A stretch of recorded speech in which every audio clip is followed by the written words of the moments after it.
acompaña Juan Sánchez, que es el director general del Centro Operativo Regional Infoca. Buenos días, Juan, ¿cómo estás? Isabel, muy buenos días. Muchas gracias, antes que nada, por acompañarnos y por dedicarnos este ratito, ¿no? Bueno, quería comenzar un poco que nos cuentes qué es lo que haces, un poco brevemente para que sepamos todos a qué te dedicas y en qué estás enfocado. Bueno, pues en el Centro Operativo Regional del Infoca lo que hacemos es coordinar y organizar los recursos humanos y materiales que trabajan en la extinción de incendios forestales en Andalucía. Fundamentalmente, dentro de lo que es una gran emergencia, nosotros desempeñamos la misión básica del grupo de intervención, o sea, somos los combatientes de los incendios, además de, bueno, pues otros muchos grupos que veis en televisión, como son la Guardia Civil, policías, protección civil, sanitarios, porque una gran emergencia necesita de mucha gente. Muy bien, muchas gracias. Bueno, me imagino que en este puesto que nos has descrito te encontrarás situaciones bastante complicadas, digamos, ¿no? ¿Cómo planificas las actuaciones que realiza la gente de tu equipo en estos momentos que son un poco difíciles? Sí, mira, al final nuestra organización está basada en un sistema de entrenamiento y procedimiento. O sea, realmente todas las acciones que se tienen que ejecutar de forma rápida, sin mucho tiempo para pensar, o están entrenadas y programadas, procedimentadas, o probablemente alguna acabará saliendo mal, ¿no?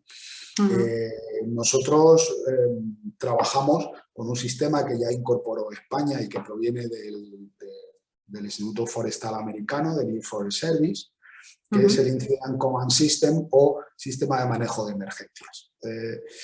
A raíz de algunos incendios de principio del siglo XX, que empezaron a ser complejos ya en Estados Unidos, pues el Servicio Forestal Americano vio que una emergencia necesitaba una organización. Cuando es muy pequeñita, pues realmente una única cabeza puede organizar las distintas acciones que se pueden ejecutar. Bueno, pues apago esto de aquí y por el otro lado quito o rescato este árbol, lo talo para que no se queme.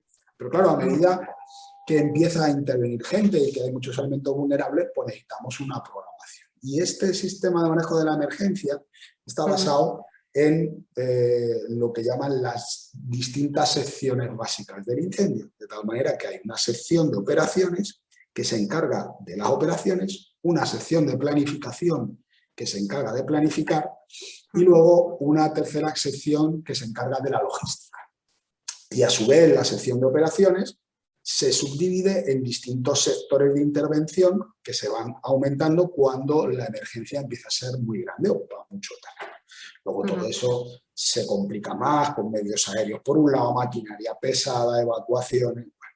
Pero esa es la base. La base se trata de que un problema muy grande como es gestionar una emergencia y sobre todo una gran emergencia, la troceemos en problemas pequeños para que cada una de las personas de los mandos que tienen que tomar decisiones tengan una capacidad real de afrontar el problema. Y además lo tenemos que entrenar para que cuando ocurre de veras, pues todo esto esté coordinado, porque si no es difícil. Si tú y yo, que nos conocemos de hoy, nos juntamos por la calle y yo le digo, venga, tú te vas a encargar de la logística del incendio y otra persona que cruce ahí, que entre en tu oficina por detrás, se va a encargar de las operaciones. Por mucho que quieras entender qué es la logística y las operaciones, si no habéis trabajado nunca, si no habéis trabajado de una forma coordinada, pues mal saldrá. Con lo cual ese es un poco, esa es la forma de trabajar, que al final se parece mucho a los organigramas de cualquier empresa. Lo que es verdad es que trabajamos a otra velocidad. Cierto. Sí, y con esa velocidad entiendo que bueno, esta organización, este liderazgo que tenéis que ejercer los responsables de equipos, en crisis, ¿tú qué cualidades, qué habilidades crees que son necesarias para poder ejercer este liderazgo y que el resultado sea lo más positivo? Bueno, y es verdad que tampoco son habilidades muy distintas a las que podemos tener en cualquier otra organización, porque quizás se tiene que reforzar la capacidad en la toma de decisiones, al haber poco tiempo para pensar, tener que tomar decisiones rápidas, el no hacer, que es una posibilidad que tenemos casi siempre y por la que optamos más a menudo de lo que creemos en todos los ámbitos de la vida, en los incendios es una decisión que sí que la tienes todo el rato en mente y sabes que es una decisión no hacer. Con lo cual, eres consciente de que estás haciendo algo cuando no haces, cosa que en otros casos, ya os digo, pasa más desapercibida. Con lo cual, la capacidad de tomar decisiones y la asunción de responsabilidades por las decisiones que tomamos, pues es algo que tiene que ir muy unido bueno, a las capacidades de liderazgo en el mando de incendios forestales. Cuando trabajas en una gran organización, a veces tienes siempre... No es que quieras que sea así, pero bueno, piensas que lo que tú haces pues puede pasar desapercibido dentro de la organización, que tu aporte es pequeño o no. Sin embargo, aquí tu aporte está claro, está registrado, tiene una referencia inmediata en toda la cadena de mando y bueno, pues es algo parecido, lo más parecido que serían pues es a los trabajos pues, de los militares, ¿no? Son trabajos muy organizados que enseguida tienen lo que se decide tiene referencia en la cadena de mando. Muy bien. Y tengo una pregunta que quiero añadir. Con tu experiencia, ¿nos puedes contar alguna situación difícil en la que hayas recogido o te haya devuelto un aprendizaje importante para ti, que te haya cambiado en algo tu forma de trabajar, de relacionarte con los equipos? Bueno, sí, quitando, y además no quiero hacer mención a ellas, quitando los accidentes con la pérdida de vidas, especialmente de compañeros, que siempre es algo que marca, bueno, yo creo que todos podemos entender, ¿no?, de qué manera marca eso. Sí que en el incendio de 2017, en Las Peñuelas, en el Parque Nacional de Doñana, tuvimos un momento crítico. Tuvimos varios, ¿no?, pero hubo uno muy complejo por el que tuvimos que confinar a 100.000 personas en Matalascañas. Fijaros que estábamos hablando un domingo por la tarde en una zona de playa, disculpad por el teléfono, en una zona de playa en la que, bueno, pues la gente quería volver a su casa y, bueno, la carretera de salida pues era peligrosa. Habíamos tenido poco antes el gran accidente de Pedro Grau en Portugal, donde recordaréis que hubo 60 y tantos fallecidos precisamente en una carretera. Y la situación de tensión que vivimos con la gente queriéndose ir, viendo cómo el humo llegaba, la gente estaba en sus coches metida, nosotros nos transmitían desde sobre todo la policía local allí en Matalascañas, que en cualquier momento, bueno, pues no eran capaces de controlarlo. La tensión de aquel momento sí que me hizo replantear muchísimas cosas, especialmente con la labor que hay que hacer en materia de autoprotección por parte de sobre todo las administraciones locales, ¿no?, también y cómo este tipo de decisiones que tomamos la gestión de emergencias tienen que tener una organización previa que permita que estas cosas se puedan llevar a cabo.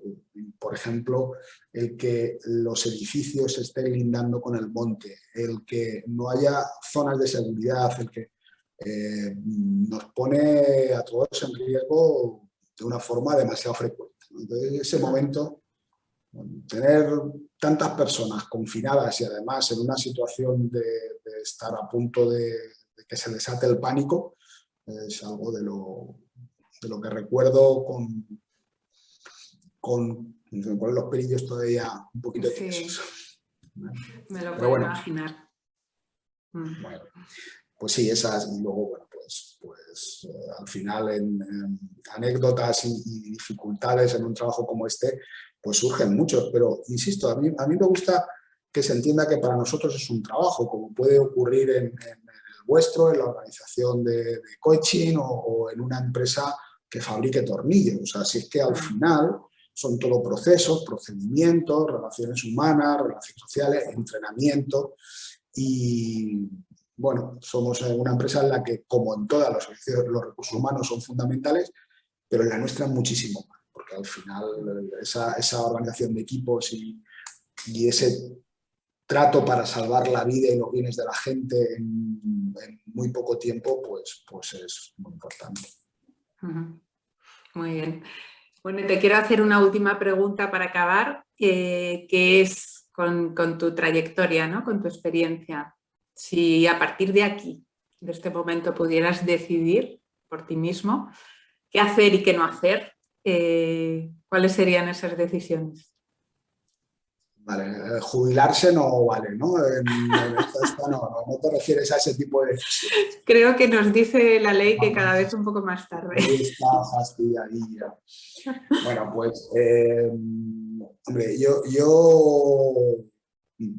no sé, al final uno tiene que ser consecuente con las cosas que haces, porque las cosas que haces están siempre referidas a un tiempo en el que las haces, ¿no? Yo tenía un profesor en la escuela que decía, las carreteras estas antiguas de curvas que no tenían casi puentes y que esas están bien hechas o están mal hechas. Bueno, pues para hacerse en el siglo XVIII, como se hicieron la mayoría de ellas, pues estaban muy bien hechas, ¿no? Hoy en día a lo mejor ya no lo tienen. Pero claro, lo que tenemos que hacer es ir arreglando hoy, con los conocimientos que tenemos hoy, las cosas que hicimos en el pasado con los conocimientos que teníamos en el pasado. No podemos pretender cambiar o fustigarnos con las decisiones que tomamos en el pasado si los datos y conocimientos que teníamos pues era lo que nos enseñaban. Y es verdad que las comunicaciones, la meteorología, la predicción cambia constantemente. Yo estuve en uno de los primeros incendios convectivos que están datados en España, en Granada, en Sierra Nevada, en Lanjarón, donde cuando nosotros hacíamos los cálculos de las velocidades de propagación, veíamos que ya con el incendio apagado, el incendio había ido el doble de deprisa de lo que tenía que ir conforme a las tablas y a los elementos que conocíamos. Claro, no estábamos teniendo en cuenta algo que posteriormente pues ya muchos investigadores empezaron a meter dentro de las variables, que era, bueno, cómo actúa el incendio generando su propia dinámica meteorológica y haciendo que el propio pirocúmulo, que luego ha salido mucho en este incendio de Sierra Nevada, bueno, pues generase unas condiciones propias del incendio que hacen que se modifiquen las generales de la atmósfera. Bueno, pues no lo sabíamos. Hubo decisiones que con el conocimiento que tenemos hoy las hubiésemos hecho de otra forma y a lo mejor podríamos haber salvado a parte de superficie, ¿no? Pero eso que pasa con ese incendio, pues pasa con las organizaciones y pasa con las empresas y pasa con todo. Y claro que lo que nosotros tenemos hoy el reto es de adaptar las organizaciones de lucha contra incendios forestales a la cantidad de conocimientos y recursos de información que desde la llegada sobre todo del teléfono móvil, primero, hay que pensar que en medio del monte, cuando no había teléfono móvil, esto era muy distinto, ¿eh? Y de eso hace muy poco tiempo. Parece que algunos lo han tenido siempre, no, hace muy poco tiempo. Y sobre todo la llegada de Internet y la capacidad de tener datos en el propio incendio, pues todo eso hay que adaptarse. Y estamos en ese proceso de adaptación prácticamente en todos los servicios de extinción de incendios forestales. Muy bien. Pues Juan, muchísimas gracias por tu tiempo. Una entrevista muy interesante. No sé si quieres añadir algo más antes de decir adiós. Bueno, pues agradeceros que hayáis pensado en los servicios forestales de extinción de Andalucía para, bueno, que aportemos un granito de experiencia en lo que es la organización y gestión de recursos y pues que os acordéis que cuando veáis un fuego por ahí, pues aunque no se nos vea mucho en la tele, porque eso se nos ve poco, estamos muy metidos por medio y muy enredados en en un trabajo difícil, pero también muy gratificante y bueno, con riesgo, porque es verdad que lo tenemos, que intentamos minorizarlo. Pero nosotros la seguridad, de verdad, es muy importante, porque de una forma egoísta, cuando nos pasa algo, pues tenemos un problema nosotros, pero también se lo generamos a todo el entorno, ¿no? Digo, perdóname, que tenemos la pérdida de un compañero muy cercana y todas estas cosas se vienen siempre que hablamos de temas de seguridad. ¿Vale? Muy bien, Juan. Muchísimas gracias. Venga, un saludo.